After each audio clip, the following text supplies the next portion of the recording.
holidays after her long-term care home cut off visitation more than a year ago. And now he's pushing back. This is about as close as Paul Zeman can get to his 81-year-old mother. Anna Zeman, who lives with Alzheimer's, lives here at Windsor's The Village at St. Clair. Zeman last stepped inside the home more than 450 days ago. That's when he was banned through Ontario's Trespassing Act. It's a little frustrating that I'm as close as I am, and she's just over there, and I'm not able to go see her.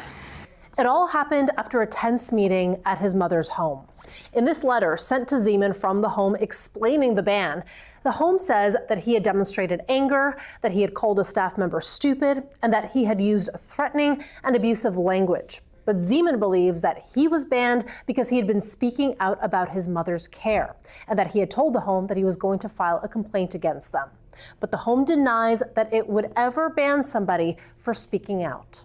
In a statement to CBC, a spokesperson for Schlegel Villages said any decisions to restrict visitation would be made only if all other reasonable efforts to maintain safety during a visit have been exhausted.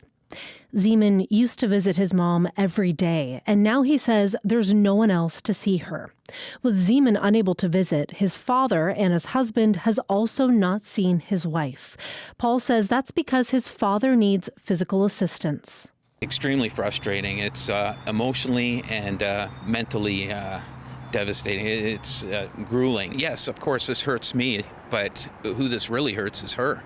You know, she's the one being separated from her family.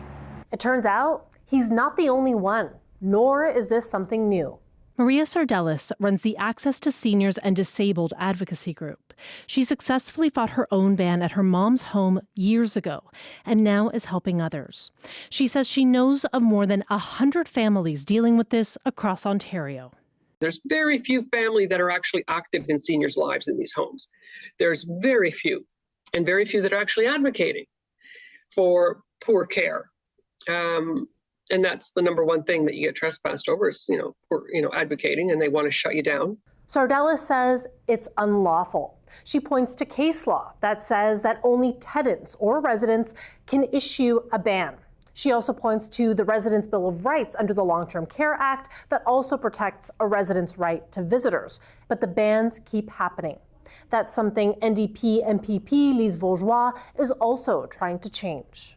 There's no law against being difficult, crotchety, emotional, intellectually challenged. You don't lose your rights because you're a pain. The Ministry of Long-Term Care tells CBC that homes do have discretion to ban visitors if resident safety could be put at risk. But advocates say if somebody is truly threatening, call police and follow due process. The other issue here is that there's no clear path to appeal a ban.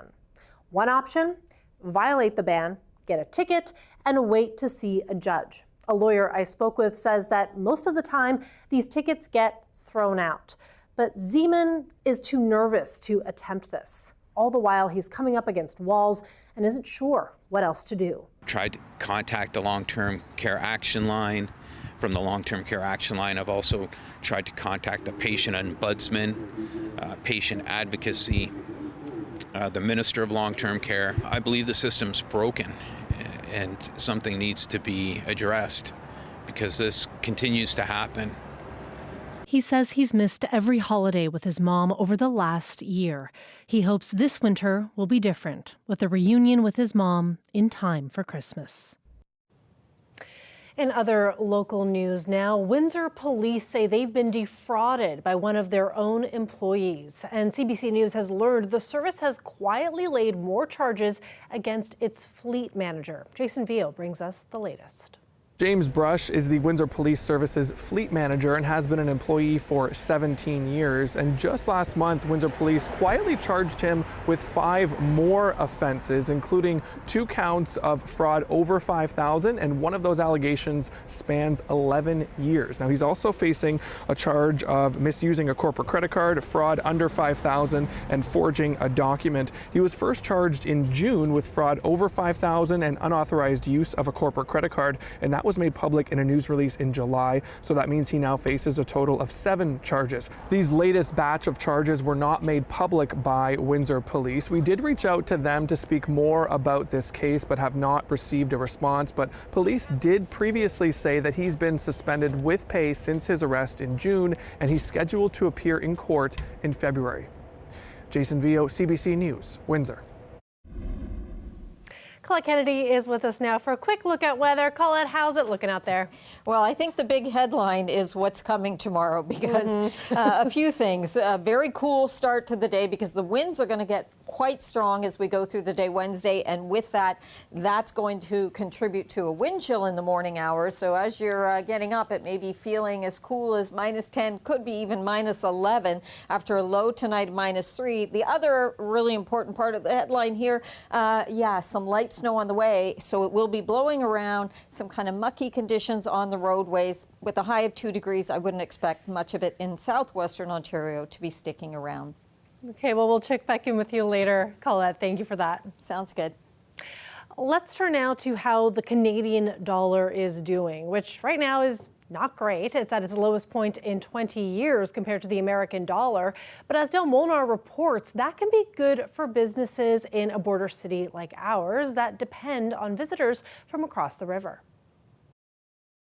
The Canadian dollar was at 71.08 cents compared to the U.S. dollar today.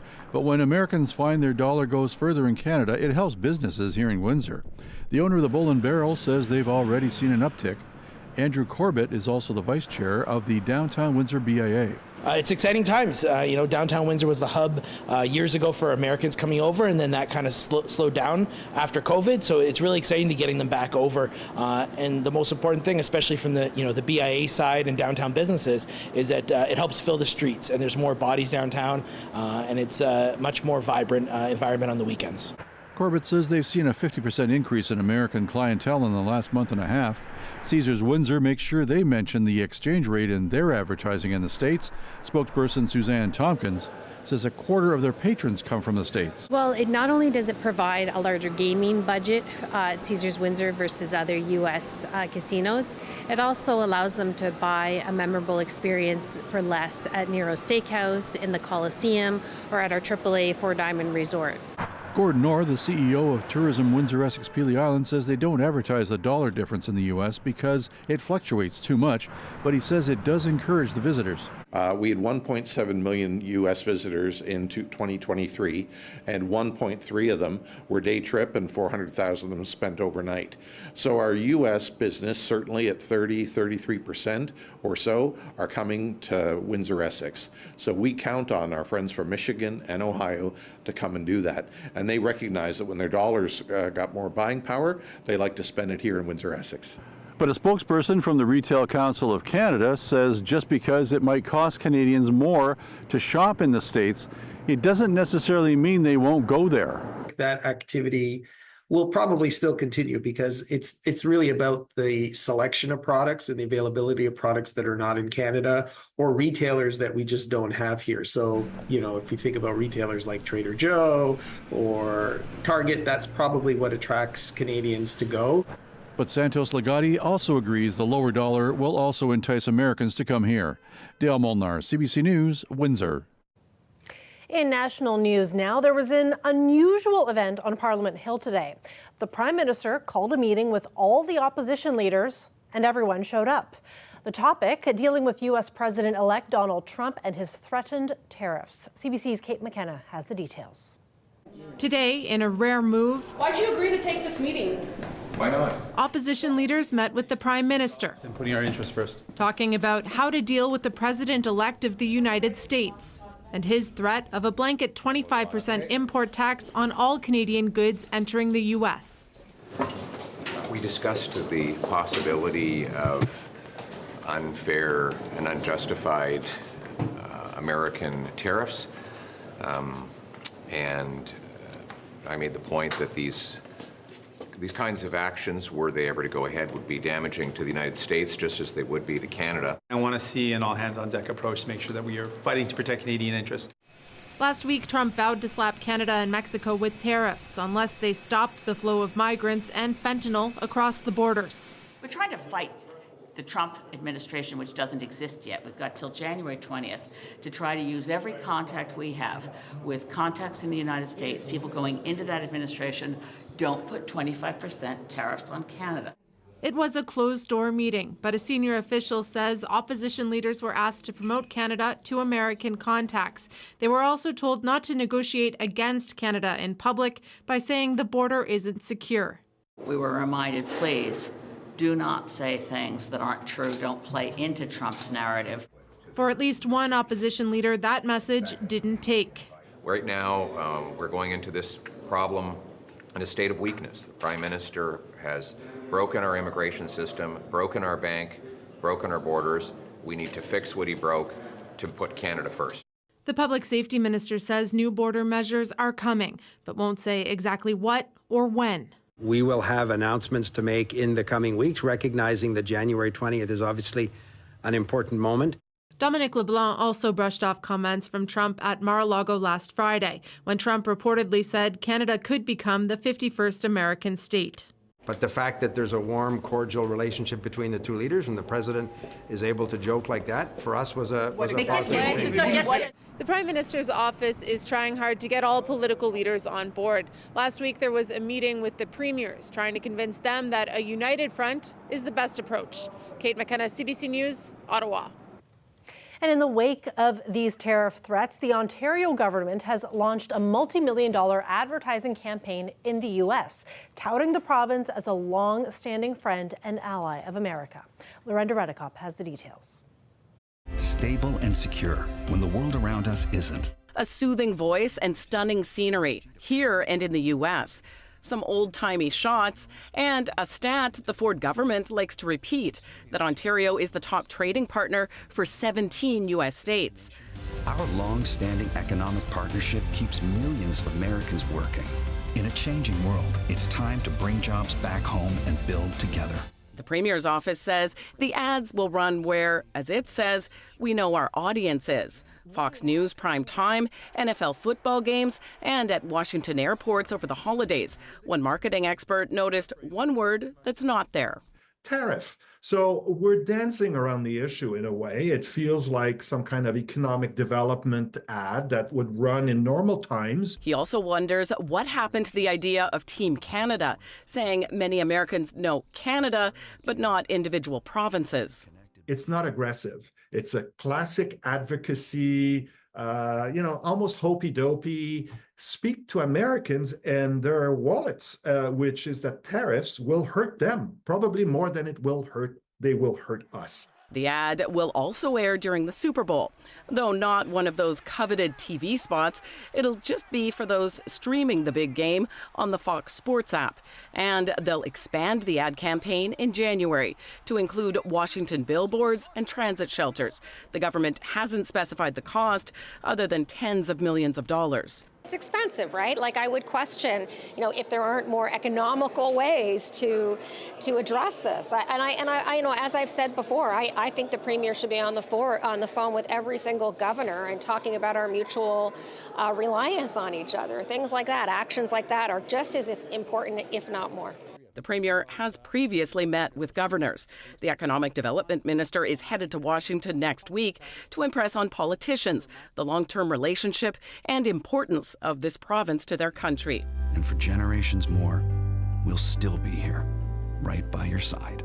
Lorenda Redekop, CBC News, Toronto.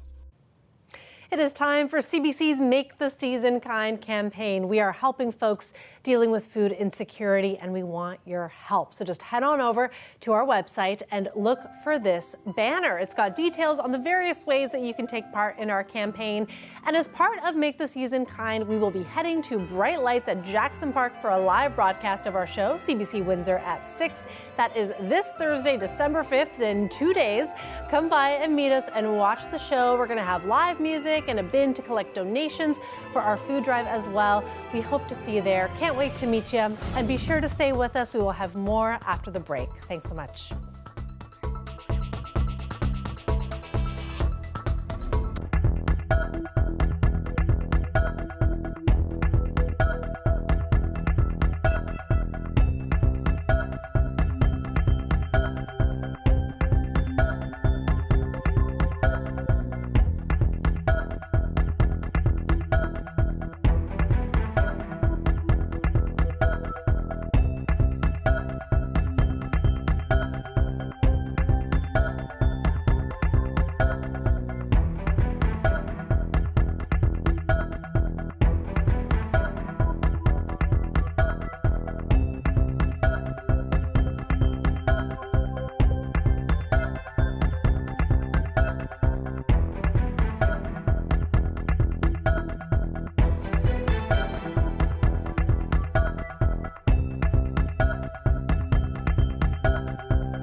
Welcome back. Let's turn now to dozens of protesters who occupied the entrance of a government office building in Ottawa this morning. They're calling for an arms embargo against Israel. Arms embargo! Arms embargo now! The group claims to be made up of Jewish Canadians and Palestinian supporters. They took over the steps leading of the building, which houses MPs' offices. The group says it wants the Canadian government, quote, to admit its role in arming Israel and stop hiding Canada's complicity in the war in Gaza. Police and Parliament security took about an hour to clear the protesters onto the sidewalk. And hearings are underway in the largest ever case presented to the International Court of Justice. Officials from nearly 100 countries are pushing the top UN court for an opinion on what countries are obligated to do about climate change. Crystal Gamansing has the latest. Global Affairs Canada legal advisor Louis Martin-Homais was the one to present Canada's position. The ICJ was asked by the UN for an advisory opinion on legal obligations states have to fight climate change and the consequences for states contributing to global warming. Now, the opinion is not legally binding, but it would be influential in climate-based litigation around the world. The Canadian position focused on the nearly universally accepted Paris Climate Agreement. Homais pointed out that it has mechanisms in place which are agreed to deal with states not meeting legal obligations through the Compliance Committee. And it was the Paris Climate Agreement that he used to say countries shouldn't be held responsible for actions related to climate change before signing on to the agreement because it is the baseline. Under the principle of state responsibility, a state cannot be liable for something that was not a violation of international law at the time of the action. Consequently, any action that a state took prior to becoming a party to the Convention or the Paris Agreement could not be counted against it as a breach of international law in the context of climate change. It was the small nation of Vanuatu that spearheaded the draft UN resolution back in 2022 that started this entire process. A decision is not expected until 2025. Crystal Gamansing, CBC News, London. A Canadian has become a bit of a star in the NBA. It's not for court moves, but what he's been doing for the players that's winning him acclaim. Jamie Strachan has that story. In a luxury hotel suite high above the Toronto skyline, Taron Damret sets out his tools. You don't know what poutine is? What is it? His client, Indiana Pacers all-star Tyrese Halliburton. I've been told that I have an elite lineup, one of the best lineups in the league. And that comes from this guy. So, when people know he's in town or when I'm seeing him, everybody wants to get a cut. If cutting hair was a sport, Damret's game has come a long way in a short time. I didn't know what I was doing in terms of work and whatnot. And then a buddy of mine that was actually a barber growing up, he was like, why don't you start cutting hair? Well, he's a complete guard. He grew up with a number of future NBAers in suburban Toronto, including Nickeil Alexander-Walker. Those friends became clients, the job taking him around the league, even to the Olympics. Because it's word of mouth, like if you do a good job, and then the next person wants a haircut, and then it just kind of keeps going. For players, how they look is almost as important as how they play. Their hairstyle and clothing choices transcend far beyond the arena. My haircut, my style, all those things play into who I am as a human being, and that goes into how I play. So I feel like they're all really connected. Damret's work is plastered all over social media, its reach extending into barbershops around the world. And make sure that you're combing the hair back down. At Carlos Bonifaz's shop, Damret inspires young clients. The influence that these NBA players have, these artists have, is so important, because they're literally like, these kids come in and they're like foaming over them and they're like, I want to look like this. I'm not really a Raptors fan, so. Next stop for Dan Ritt, LA, to meet one of the league's best, Anthony Edwards, buzzing, clipping, and trimming his way to the top of his profession. Jamie Strachan, CBC News, Toronto. Coming up tomorrow on Windsor Morning, how a toxic relationship changes the trajectory of our lives. Tune in, 97.5 FM. Colette will be with us right after the break.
Colette Kennedy is back with us now. And Colette, you've already warned us that we got to brace for all that snow. Yeah, you know, we started coming into, anyway, the wintry fall, then wintry season, everything's sort of on the mild side, and we're just having that flip-flop where it's going in the other direction. Now, temperature's not too bad right now. We're still at freezing, so not below, although Chatham-Kent, different story. London as well, -1 and -2. And with the winds picking up and the temperature sliding another couple of degrees, it is going to be quite a cool feel tomorrow morning. But check out these winds because they really ramp up south southwesterly first, and then once the system moves through, they'll turn more to the west to northwest. But we're talking about those wind gusts exceeding 60 kilometers an hour at times. So when we do add even some light snow into that, with it blowing around, it can really reduce visibility and make things kind of tricky on the roadways. And it's not just Wednesday, then it is into Thursday where we're still experiencing this as well, until they begin to calm down into Friday. So right now, just generally some lighter stuff, and that's because of the winds and the lake effect. But the main system, this Alberta Clipper, is still off to the northwest of us. So as that gets closer, that's why even as soon as later this evening, our winds start to pick up from the southwest, and then it is behind that that we get into that flow and that colder air really being sucked in. So there are still snow squall warnings in some of those areas that hit so hard, and snow squall watches elsewhere coming off the lakes.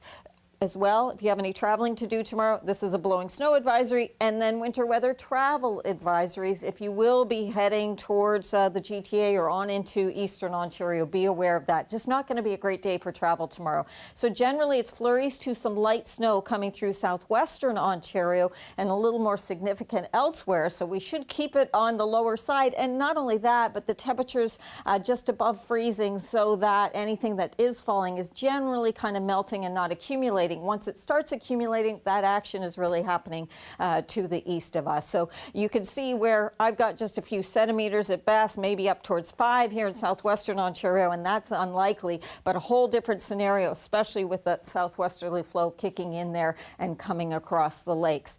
Overnight temperatures, we may slide even to about -4, and then tomorrow morning with those winds, that's why it's going to be feeling like -10 to even -12 at times. We are going to be cooler for the next few days for sure, but look at that into next week. We may be talking about rain because it gets milder. Oh my gosh, up and down. Thanks Yeah. for that, Colette, You're and welcome. thanks to you all. We'll see you back here tomorrow.